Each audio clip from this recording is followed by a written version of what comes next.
Let me just say, I'm not one for nostalgia, especially not for a certain chilly Friday night some years ago, back with my old high school crew. That basement gave me such a chill, even thinking about it now sets my teeth on edge.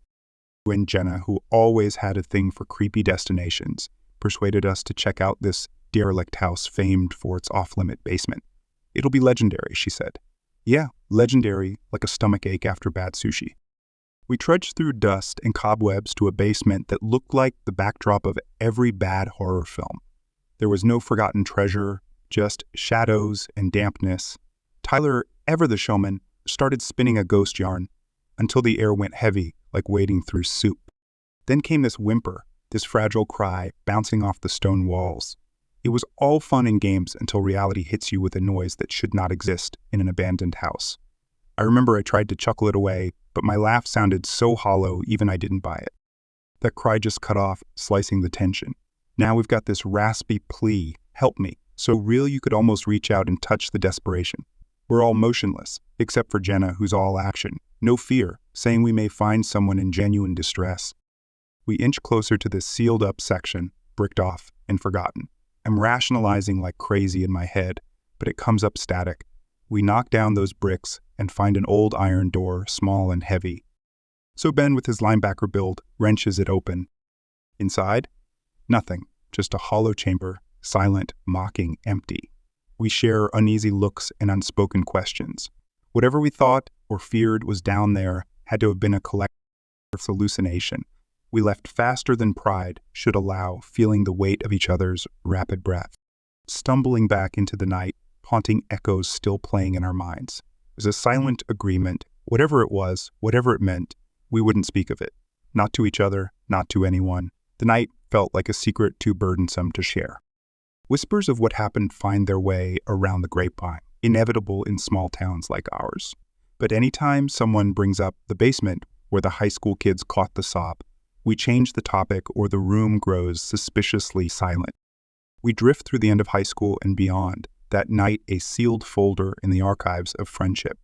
Once in a while, a look passes between us, a nod when the basements of new homes are toured, a quickened step when the moan of the wind sounds too much like distant cries. Jenna still hunts for thrills, Tyler's lost the taste for tall tales, Ben just shrugs it off, and I keep my distance from anything that reminds me of underground echoes. Undisclosed experiences bind tightly, and whatever we heard, whatever caused that ungodly sound, remains buried, not just under bricks and dust, but within us, locked away by a pact of silence that none dare to break. I gotta tell you, basements always gave me the creeps. So you can imagine the goosebumps crawling up my skin when I first saw the basement in my new place.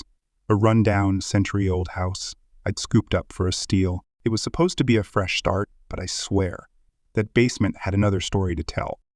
The first time I braved those creaking wooden steps, the air stuck to me like a damp cloth, thick with the must of ages. The light bulb down there flickered like it was fighting a losing battle with the darkness. Shelves lined the walls, filled with all sorts of old junk from some bygone-era rusty tools, cobweb-covered toys. And, I kid you not, even those creepy porcelain dolls with the dead glassy eyes. One evening, washing dishes from dinner, I heard this thump. Not the, a book fell off a shelf kind of thump. More the did someone just drop a bowling ball. Variety. It came from the basement. I paused, heart cinching up with the rhythmic drip of the faucet, and listened. Nothing. Maybe a one-off, old house, settling foundation, right? Then it happened again, but this time the thump was followed by a dragging sound, like heavy furniture being moved. No way I was going down there at night. So I bolted out and crashed at a buddy's place. Next day, under the safety of sunlight streaming through clear skies, I ventured down into the belly of the house. The basement was just as I left it, still cluttered, still dismal. Old pipes, I muttered, trying to convince myself, and decided to clear out the junk. Better no ambience than bad vibes, right? The thumps and dragging noises didn't stop, though. Happened every so often, random enough to make you think you're losing your marbles. I called in plumbers, contractors, even a pest guy looking for raccoons or whatever. Nothing. They all said the place was solid, quiet as can be. It was just me who heard the noises. I considered tossing the haunted label on it, but decided I'd rather not become the local ghost story.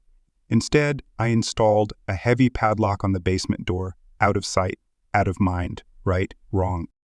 One night, laid up with the flu and half asleep in bed, the thump came, louder than usual and clear as if it was right beneath me, followed by this whispery giggle like a sick joke was being played at my expense. I'd had it, fueled by feverish determination and a stubborn disbelief in the supernatural. I grabbed my baseball bat and made my way downstairs, padlock still intact, which made 0 sense, but then silence. I clicked the light on, and for the first time, it didn't flicker. It was steady, revealing something I hadn't seen before. A small door hidden in the shadows behind a fake wood panel. Turns out, the basement had an old coal chute partially sealed behind that fake panel, the kind vintage houses have, opening up to the outside. Some neighborhood kids had been using it to sneak in. The giggled confession spilled out when I confronted them, sheepish grins plastering their faces. They'd been using my basement as a clubhouse, a secret hangout spot. Relief washed over me with a laugh. No ghosts, no haunting, just kids being kids. Not long after, I turned their little clubhouses into a workshop for myself, and the basement became a part of the house I was no longer afraid of. Sometimes kids still knock and ask if they can come in to check out the ghosts, and all I can do is chuckle and shake my head. Who knew the solution to my basement problem would actually come with a chuckle rather than a shudder? All right, let me tell you about my buddy Danny, total occult nut, always had his nose buried in some ancient grimoire or other. Said it made life more exciting. So when he moved into this old, rotting place with a basement that looked like a setting for a horror flick, he was like a kid at Halloween. He shows me this janky trapdoor one night, grinning like the Cheshire Cat, and says, "I'm going to make contact." And I'm thinking, sure, and I'm the Queen of England. But whatever. It was his house, his rules. So Danny starts doing his thing, lighting candles, chanting all kinds of nonsense. He even set up a makeshift altar. I just rolled my eyes and watched, waiting for the grand nothing that would happen. Then came the scratching. At first, it was soft, like a mouse lost in the walls. Danny claimed it's a sign, a spirit trying to communicate. I figured maybe he's drumming up some viral fame in his head, or maybe he's just drumming the floorboards when I'm not looking. Then things got a little weirder, with lights flickering whenever we even mentioned the trapdoor. Summer warmth turned to this icy chill every time we'd go down there. If it wasn't Danny pulling strings for his magic act, it sure was a series of coincidences. Danny had the gall to get me in on this ritual once. Midway through, there's this mega scratch fest, trapdoor, bouncing like it's on springs. Honestly, I was more worried it'd break open and reveal a nest of rats than anything else. Still, when things died down and that whisper sliced through the dark, I'll admit, I felt a tickle down my spine. Can't say I wasn't a tad unnerved when it fizzled out, liberate. After that, I told Danny to stash the Houdini act. Probably should have bet he wouldn't listen. He calls me up later, all hyped about a presence and a breakthrough. Typical Danny, drama should be his middle name. He's got me back down in this basement, and Lord, he's dug a hole straight through the floor. He's flapping his gums about energies and planes of existence. I'm thinking the only thing he's passing through is a phase.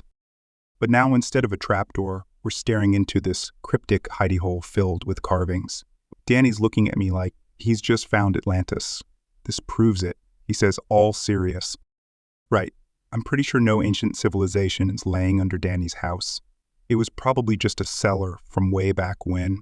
But I humored him and peered into the hole half expecting a pair of eyes to wink back.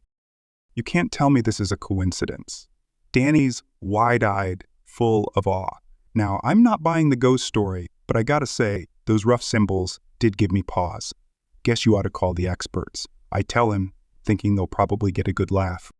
Turns out Danny's altar was some historic find, some secret room long forgotten, and next thing you know, he's hot stuff in his little occult circles. They're all eating up his story, thinking he's some conduit for the spirits. Me, I bet he had known about that chamber all along. Figured he'd get his 15 minutes of mystic fame when he needed it. Whether he stumbled across it or set the whole thing up, Danny got what he wanted, a bunch of fellow believers patting his back.